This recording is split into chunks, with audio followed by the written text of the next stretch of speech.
Hey, Restoration Church. How you doing? My name is Jarrett Stevens. My wife, Jean, and I are the lead pastors of Soul City Church right here in downtown Chicago. And we have the deep and profound privilege of being great friends with your pastors, Kurt and Katie. We've known Kurt and Katie now for, 12 or 13 years. And there's no way that we could have ever known, having met them at some conference years ago, that God would weave our lives and our stories together through thick and thin, through high and low. These two are such a gift to our lives, and we love their kids, and we got to be here when each of their kids was brought into the world. We love the Dugglebys so much. You are blessed to have them as your pastors. You know, we all got to start this church together, Soul City Church.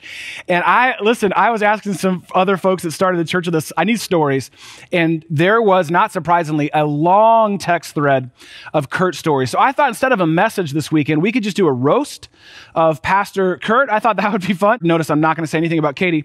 No, we won't do that. I do have a message, but I do remember, like, when we were renovating our old auditorium, and it is old, right here downtown in Chicago, one of the ways that Kurt would help usher in the Spirit of God in our church is that in our old auditorium, because it was old, it had kind of a funky smell. We didn't have AC for a while.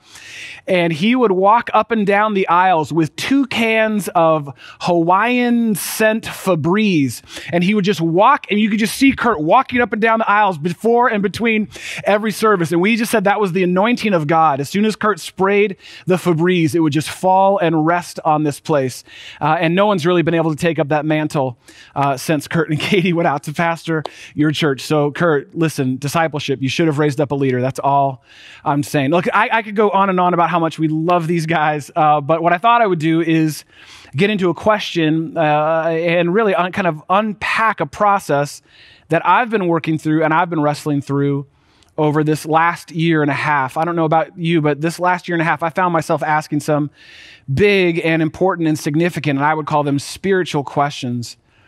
And one of the big questions that I've been asking, and maybe you have too in your own sort of way, is this life with God pointless? Or can it have purpose? Is this life with God pointless? Like, it's just about kind of going through the motions and kind of getting through and getting by, and does it really matter? Or can it actually have purpose? Is there a point and a purpose to our lives with God? See, I think this is actually a fundamental and formational question. Is it all just, sort of random and circumstantial? Or could there be not only purpose, but a pattern to this life with God? Could it be that the life God has for me and the life God has for you is actually found in the life and death and resurrection of Jesus? That's what we're going to be going after today. So here's what I would love for you to do.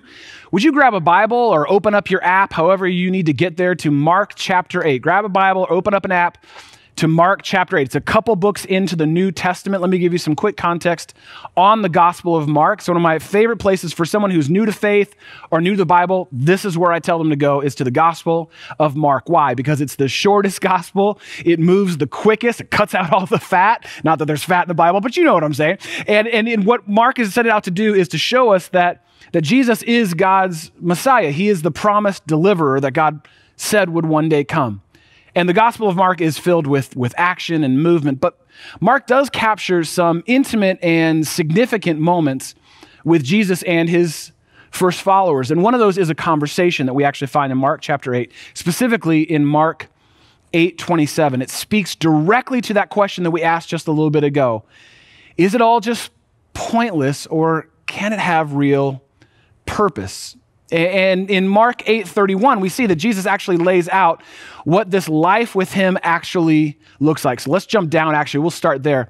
It says this in Mark 8:31. It says, he then began to teach them. So this is, Jesus is now teaching and talking to his first followers. He began to teach them that the Son of Man, that's Jesus, another name that he had for himself, must suffer, pay attention to that, must suffer many things and be rejected by the elders, the chief priests, and the teachers of the law, and that he must be killed and then after 3 days rise again. He spoke plainly about this, and I love this. Please pay attention to this. And Peter took him aside and began to, what does it say there? And began to rebuke him. You gotta love this, all right? Jesus is yet again making it very clear what God's plan is, what his life is all about. And this isn't the first time that he's actually done this, and it won't be the last. And Peter, which you can kind of think of Peter as like Jesus's problem child, like he's just always kind of raising a stink, right? Peter isn't having any of what Jesus is saying here. He is not picking up what Jesus is throwing down. You can see Peter, to rebuke Jesus, kind of pulling Jesus aside, by the arm, He kind of pulls him aside and he goes, Jesus, babe, Jesus, listen, man, I love what you're doing, right? It's great. All the stuff, the teaching, that's the miracles. The fish and bread thing, listen, people are still talking about it. It's gone viral. It really has. Jesus, I'm just thinking, and I'm thinking out loud here, Jesus, I'm just thinking out loud. Maybe we can ixnay all the talk of the F day, It's kind of bumming people out, and it's not really playing well with our key demographic, okay? Can you imagine Peter trying to correct Jesus about talking about what God's purpose and plan was for Jesus's life? You have to think, Jesus sure is lucky to have Peter as his brand manager. But again, Jesus is not feeling Peter's rebuke. And in fact, verse 33, he goes on to say, but when Jesus turned and looked at his disciples after Peter rebuking him, he rebuked Peter. Peter rebukes him. He rebukes Peter. He says, "Get behind me, Satan," he said. "You do not have in mind the concerns of God, but merely human concerns." Now, what we've got going on here is a good old-fashioned rebuke off, okay? Jesus shuts Peter down for Peter trying to shut Jesus down. This is actually the first recording we have of a live comment section. It really feels like a lot of the comment sections on Instagram right now. But what's really going on here? What's happening? Why does Jesus rebuke Peter for Peter trying to rebuke Jesus?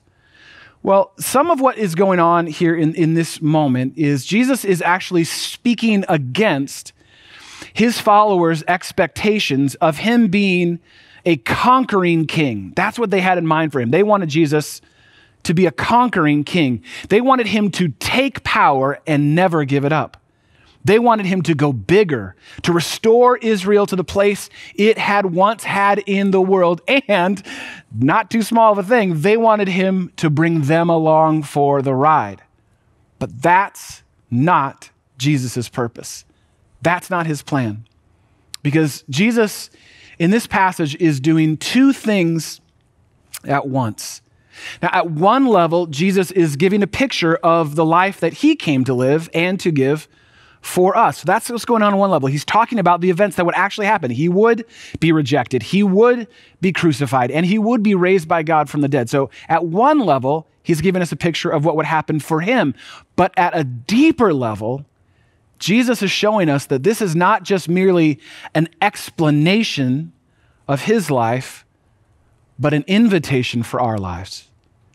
It's not just an explanation of his life, but an invitation for ours. And much like, if we're to be honest, much like Peter, it's not something we actually want to hear or even ready to hear. Because if we were to be totally honest, for those of us who've said yes to Jesus, there's a way that we hoped or imagined our lives would go. For those of us who've said yes to Jesus, we kind of had a picture in our mind of what we thought this life with Jesus was supposed to be like. And let's be honest, at some level, we kind of all assumed, that once we said yes to Jesus, life would just get a lot easier, it just kind of go up and to the right. That's kind of how it works. Things just get better and better and easier all the way until we get to heaven. And we can misquote all kinds of verses to convince ourselves of that fact. But for those of us who've been in it for more than a minute, those of us who've been in a relationship with God through several seasons of life, we know that this just isn't how life with God works, is it? I mean, if you're looking for any evidence of why it doesn't work this way, just look to this last year, right? Look to the last difficult season that you've had to walk through. Look to the last time in your life when things didn't work out like you thought they would. Look at the last time that you found yourself, if you were to be really honest, disappointed with God. The last time that this life with him felt pointless. While an up and to the right life with God would be great, that's not what Jesus is inviting us into here. What we're invited into is a life that is both rooted in reality and yet something far better and beyond reality as we know it. A life that actually leads to more life, a life that leads to new life, and actually a better life than just the good life that we hope to have with God. And again, it's important to say it's not a life, if I'm being honest, I don't think it's a life that any of us would necessarily choose on our own. The life that Jesus is talking about here in Mark chapter 8, the life that he lived, the life that you and I are invited into, is what can be called a cruciform life, a life that follows the cruciform pattern that Jesus is actually laying out for us in Mark chapter 8. What do I mean when I say the cruciform pattern? What I mean is it is a life formed, that's where we get that, by the cross. Cross, formed. Cruciform life, or a cruciform pattern, that there are actually somewhat of a perceivable, if not predictable, pattern or patterns to our life with God. Again, so this may be a whole new phrase to you. It was for me a few years back, and yet when I began to see it and understand it, it changed the way that I related to God in my everyday life.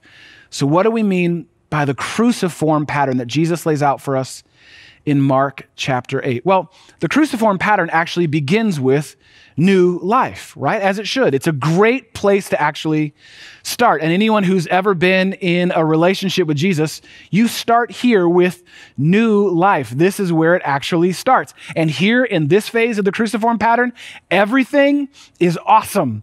Everything is new. Your life has changed. You are experiencing growth. You are seeing the world through a new lens. You have new language. Just this last week, actually, I was grabbing some coffee with my son, and we were heading out to run off to some place. And in the coffee shop here in our neighborhood, a woman came up to me and said, "Pastor, you don't know me?"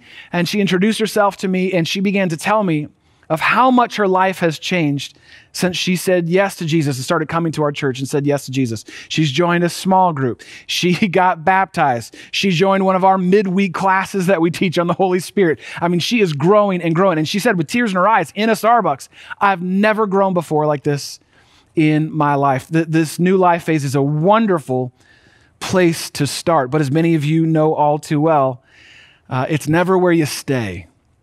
You may start here, but you don't stay here, because before long in the cruciform pattern, what happens is we're all introduced to, we all come across, we all experience struggle and suffering. We experience challenges and setbacks, struggle, loss. Life gets hard. And listen, for some reason, when life gets hard, God's not stopping it. He's not stopping it from being hard. He doesn't seem to make it all go away and take us back to up and to the right, or make it easier for us. It doesn't feel as awesome as it actually once did. And I wonder if there's anyone here at Restoration Church who's watching this or hearing these words right now, who's ever faced that kind of struggle or suffering in their life. I mean, just like, I know we're not actually physically together, but like, just put a hand up right now. If you've ever gone, like literally raise your hand. It's okay. I'm just going to assume that you were doing that. Raise your hand if you've ever gone through a season of struggle or suffering. My hand is up not as an example, but because that is what this last year and a half has been for me on so many levels. Just struggle and suffering. I think we all have, and we all will at some level. Jesus himself, listen, Jesus himself was misunderstood.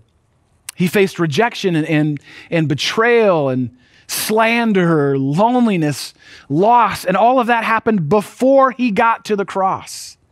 And I wish I could tell you that in this cruciform pattern life with Jesus, that the next stop after struggle and suffering is a fun one, like some kind of spiritual chutes and ladders. But that's not how it goes. Because the invitation that Jesus gives us coming out of struggle and suffering is to die. It's death. I know. Fun. Right? Aren't you glad you came to church today? Right? See, no one likes to talk about this part of the spiritual journey. But this is where it's really at. Death is a big part of our life with God. Don't get me wrong. I think we're all grateful that Jesus died, right? We're glad that Jesus died for us. But me having to die? No. No, thank you. I am not interested in that. But this is the invitation that we get from Jesus in Mark chapter 8 to let parts of us die. And sometimes those parts are connected to the death or the loss of someone we love or of a dream or of a job, but lots of times they're much, kind of deeper inside of us. They're connected to our ego or our false self that we've become quite fond of and have grown rather attached to. Sometimes it's the death of an unhealthy or an unrealistic expectation that we have on ourselves or on others we're in a relationship with, or even on God. Sometimes it's the death of habits and patterns that once promised life, but are now, we know, actually keeping us. It's keeping you from real life. The invitation here in the cruciform life is to let those things die, to let go. And while it is an understatement to say that this part of the process is never easy, here's the truth. It is always for your good. It's never easy. I can tell you that firsthand. But it's always for my good. It's always for your good, for God's glory. This is a part of what Jesus was actually doing at the cross. Not only was he making a way for us, but he was showing us the way through this life with him. Because in this cruciform life, what is always waiting on the other side of death is resurrection. Something new, something true, something that's been transformed is reborn. When we let our old self, when we let those parts of us that are holding us back from real life, when we actually trust God and let them die in us, no matter how hard or painful it may be, there is always more. Listen to me. There is always more on the other side. There is new life. And I just need to say that again for those of us who might be in it right now, for those of us for whom this life with God and maybe even life itself all seems pointless right now. There is new life.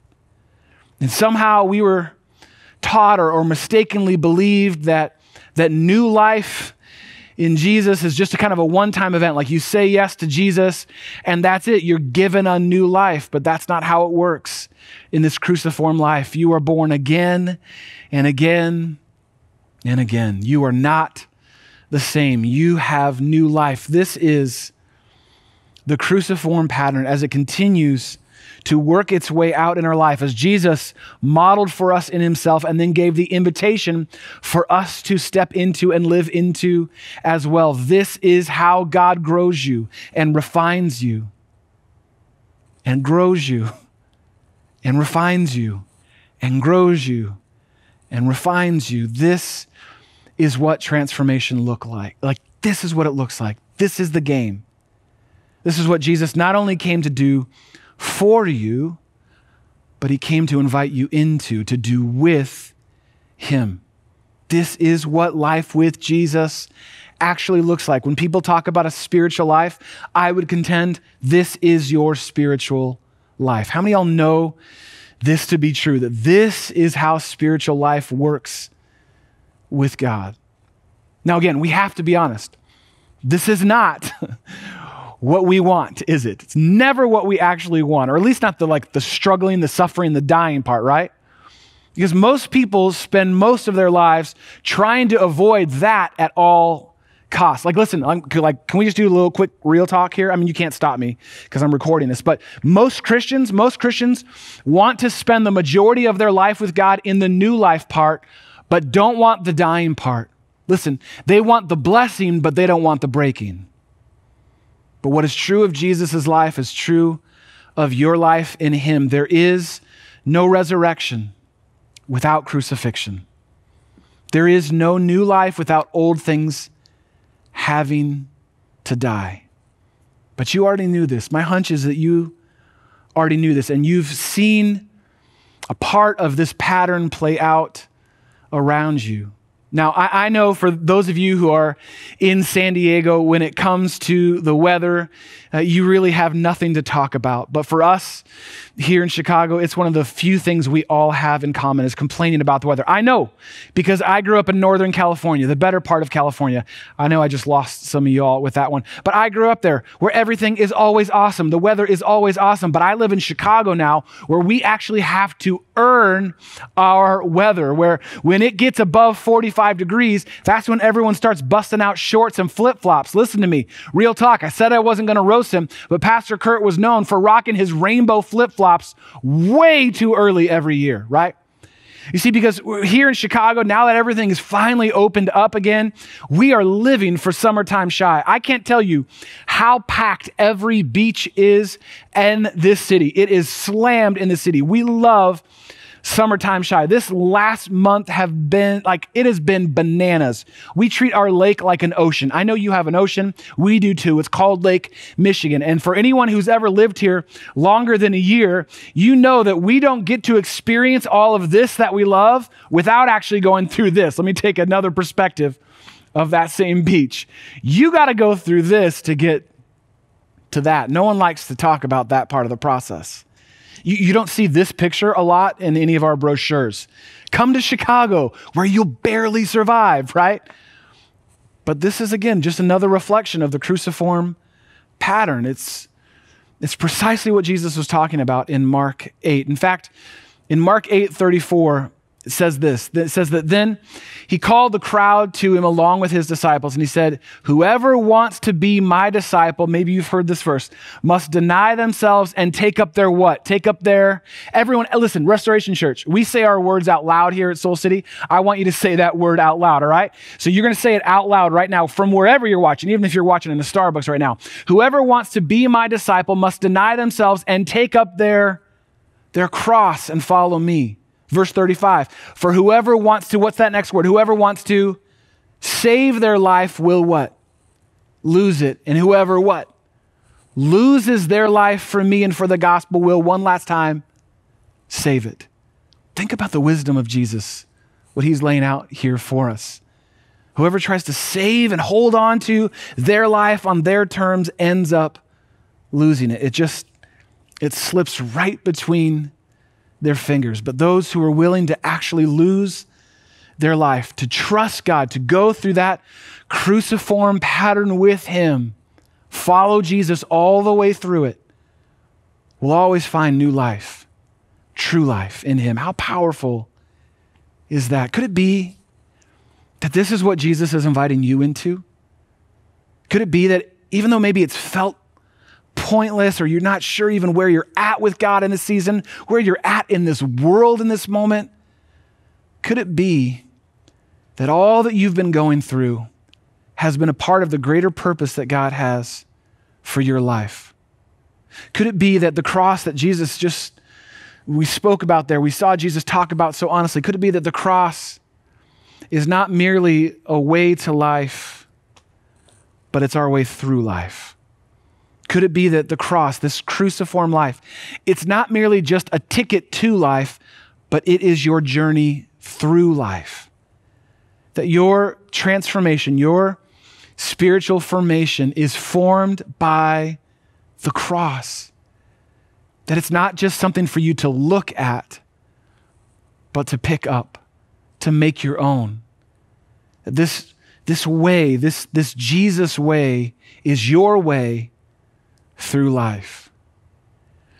And I want to, if I can, because I'm so grateful that you would have me with you this weekend, but I want to, if I can, for just a moment, speak to those who are hearing these words that maybe find themselves in the midst of this cruciform pattern. Maybe you don't have a name for it, you didn't have a name for it before today, but maybe you can recognize it now. Can I just encourage you for a moment, and maybe you find yourself in the midst of this, can I just say a word to a couple groups here? For those of you who are in the new life phase, maybe you found Jesus at Restoration Church. Maybe you are coming back home to Jesus and everything feels like new life and everything is new and everything is awesome. Can I just say to you, you keep doing you, boo-boo. Like you keep doing you. You keep living into that. You keep celebrating that. You keep thanking God for his new life. You need to mark the fact that you are not who you once were. You are not the same. That is no small thing. So we just want to say to you, keep on celebrating that. We are with you. We know what that day is like. But can I just say to those of us who find ourselves in a season of struggle or suffering, life is not maybe how you hoped for or imagined. Everyone's trying to get back to what life once was, but maybe like me, you found it's just not there anymore like it was. Maybe you are in it right now, or maybe you're even in the midst of a death right now. You're walking through a dark night of the soul. The things that used to work just don't work anymore. The ways that used to connect you to God, it seems like that way is not available to you any longer. There's just not of service to you anymore. It might be connected to an actual death or loss. I know this last year I lost my brother Scott. I lost my dad. Been walking through that, not only a spiritual death, but just their physical death as well. Maybe you can relate to that or connect to that. Or maybe it's connected to a divorce that you're walking through, you're in the midst of, or just on the other side of. Or maybe it's a spiritual desert that you find yourselves in, and even just you being here, wherever you're at, hearing these words is more than you thought you could even handle. Can I just say, if that's you, if that's where you're at, you are not alone. You're not alone. I've had so many things in my life, over my long life with God, that have needed to die. From my own small views of God to my kind of conditional understanding, very conditional understanding of God's goodness, to the ongoing death that needs to happen of my pride and my ego, my defensiveness, to my deep dependence on myself and my own abilities. This last year, amidst everything else that was going on, I found myself having to die to what I thought church meant. You know, I had this idea of what church meant, maybe you did too, and I just had to let that idea die so that something new could be born. Most recently, in the last few months, I've had to let die my deep desire to be liked, to be understood. And I could go on and on about the things in me that I find I'm being invited into to let die. And as hard as each of those seasons have been, and as hard as each of those seasons are, I'm just here to tell you, and I want you to hear this today, if that's you, there is resurrection. There is new life on the other side. I know you can't see it, and you may not believe it, but there is. There will be a resurrection for you. You can actually experience that process, that pattern. It starts with maybe suffering, struggle, leads to death, but there is more on the other side. Could it be that God actually has more in store for you than just what you see in front of you? Could it be that as hard as it might be for you right now, that there actually might be a purpose, as John Ortberg says, a hidden curriculum going on in your life? Could it be, let me just put it this way, could it be that God is not doing this to you, but that God is actually using this for you? Could it be that God is not just doing this to you like some kind of cruel or punitive God, but he's actually using it all for you to experience a resurrection and new life? And it should be said, listen, I have to say, this is like a pause for someone who may be going through this. If you know someone that's going through this process, they're in the struggle, the suffering, the death time right now, can I just say this? This is like if you have a spouse or you have a child or you have a parent or you have a friend who's kind of walking through that difficult season with God, can you just choose to trust God and to trust them with this process? This is for free. This is like a side note. They don't need you to fix them. They don't need you to snap them out of it. They don't need you to rescue them from their resurrection. Because this cruciform pattern is not just a way to new life. I have found that it is our way through this life with God. And it matters that we all walk through it as God leads us through it. And it's not cruel or random, but there actually is purpose to it. And so if you're in it today, would you be willing today, and I know this is asking a lot maybe for you, but would you be willing to trust God today, to trust him like Jesus did? To trust him to see you through? To trust that he who began a good work in you will be faithful to complete it? To trust that he didn't bring you this far to only bring you this far? To trust that there is a resurrection, and it's not just this one-time event back 2,000 years ago. There's a resurrection for you, and it's coming. If you will trust God, trust him with the process. Trust that this is the way of Jesus, and that it always ultimately leads to new life in him.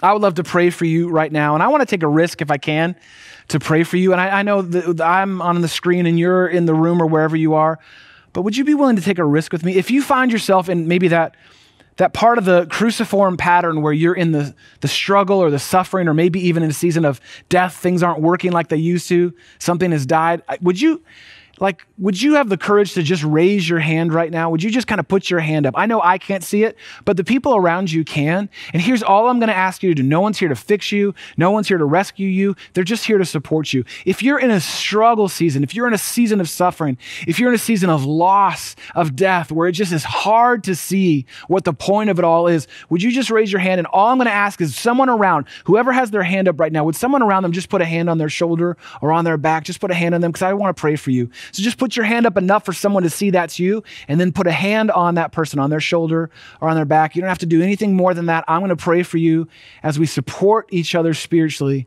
through this life that God has invited us into through his son, Jesus. So let me just pray for you. Again, those hands who are up right now, just put a hand on the shoulder of anyone whose hand's up. Let me pray for you. Jesus, thank you that you don't just talk about this. You don't just invite us into it. You went first. As always, you went first. You know. You experienced struggle and suffering, death, even death on a cross, humiliation, rejection, abandonment.